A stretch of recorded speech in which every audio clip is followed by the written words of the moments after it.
everyone, welcome back my YouTube channel Salesforce Hunt.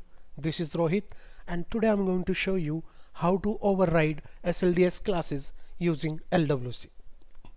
It's a very most important if you are a Salesforce LWC developer, so you have to know these things. It's a tips and tricks to override any existing CSS using LWC. So if you are new in this channel, so please subscribe my YouTube channel for more updates and watch this video until end. So let's get started without any further delay. So now I just logged in into my Salesforce org. So before that we have some prerequisites. So let me show you the things. Under the app launcher you have to search any object as you have. Let's say account is a predefined object, and under here you can see this one that is called this record endpoint, right? So now I want to override this header with the help of our custom CSS. So how to do that, let me show you. Once you inspect it, now in here, just let me do that one thing. You can see this one here, right? In this div we have this highlight class, right? So I want to override this highlight class. So how to do that, let me show you here.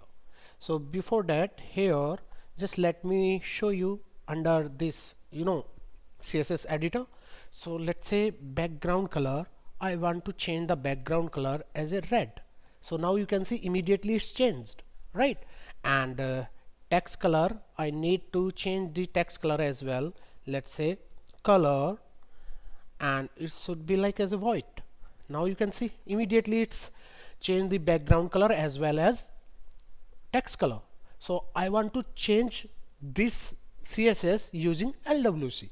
So how to do that, let me show you. So before that you have to create one static resource. Under that static resource you have to mention your CSS classes, and that static resource you can import into the LWC. Very simple. So how to do that, let me show you. Let me open my VS Code. Now you can see this is my VS Code editor. Just let me create a one component, lightning web component. It name be anything as you want. Let's say override CSS or SLDS. Based on your need you can use it, SLDS. Now you can see my component is created now, right? So first of all you have to create one static resource. So I use static resource, so just let me retrieve from the org that static resource. So now once you retrieve it, I already created, just you have to do here, let me check this static resource. First you have to go in the org browser and come down, then you will be see somewhere static resource. Just you have to do refresh it, and under here, sorry, this is the standard value, I need this static resource. Let me refresh it. Now you can see the custom CSS. So I already created this static resource, just you have to retrieve from the org, and once you retrieve it, now you can see custom CSS.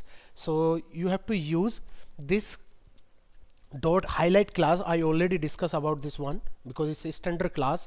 I just used background color as a red and color white, right? So now you can see this is a static resource.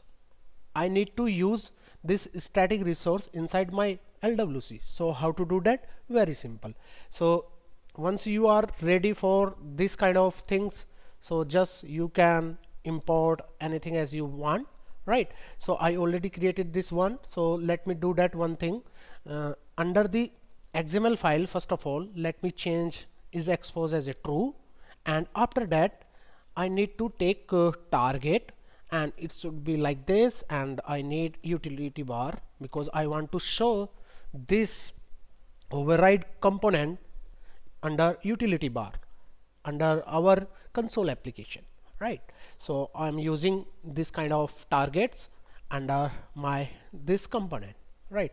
Once you've done it, now you have to create one component we already created. Now you have to load your style from the platform resource loader. So how to do that, let me show you here. Under this one, just you have to take and you have to write like import and load style, and this is the our syntax. If you want to load any CSS from the static resource, you have to use this syntax, that is called import load style from lightning / platform resource loader. And once you've done it, now you have to do you can use your CSS as well here. So how to use that, let me show you. So you have to write like import, and our CSS name is a custom CSS, right?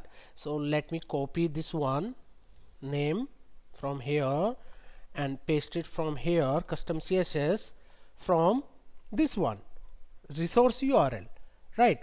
So this is coming from, you know, this is a static resource and this is the platform resource loader. If you want to reload any kind of CSS, so you have to use this one, right? And this is coming from static resource.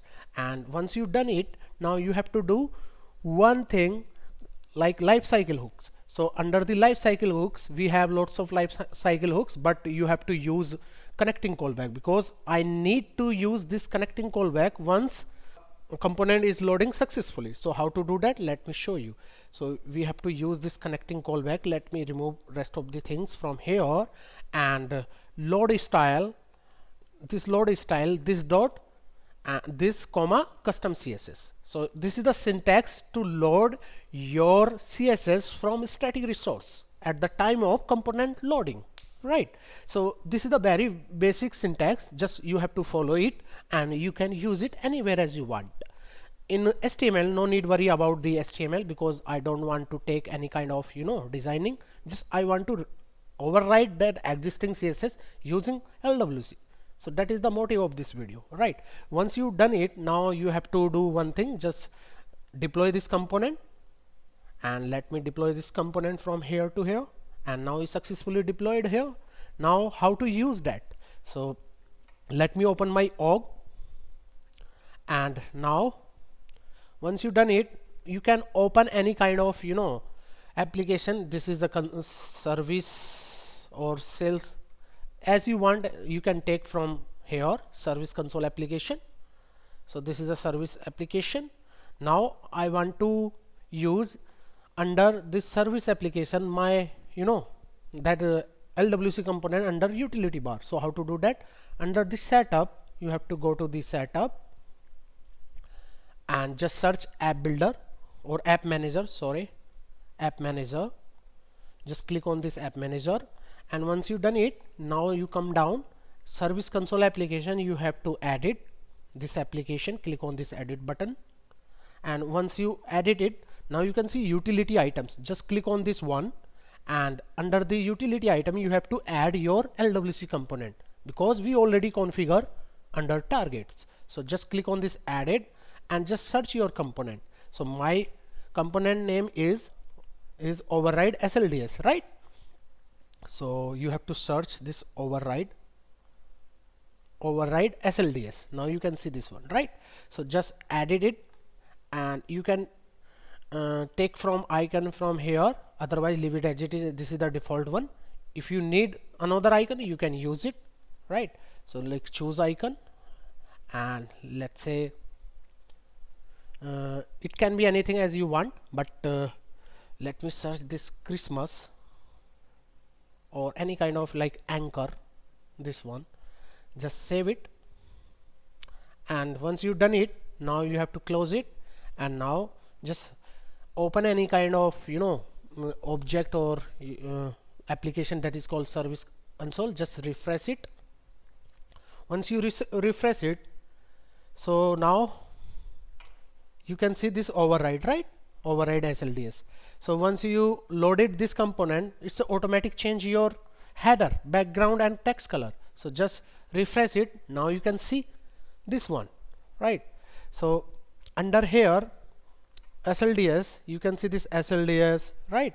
Or you can change any kind of, you know, like object, let's say case object. You have to open any case object. Now you can see immediately it's change the background color. Let me open account object, and you can open any account object. Now you can see immediately it's automatic change the background color of your header and text color as well. So you can override any kind of things under this standard component based on your need. So this is how you can override existing SLDS using your custom CSS under LWC. Guys, I hope you learned something new in this video. If you like this video, please share, like, subscribe my YouTube channel, and till then, bye bye, take care, see ya. Thank you for watching.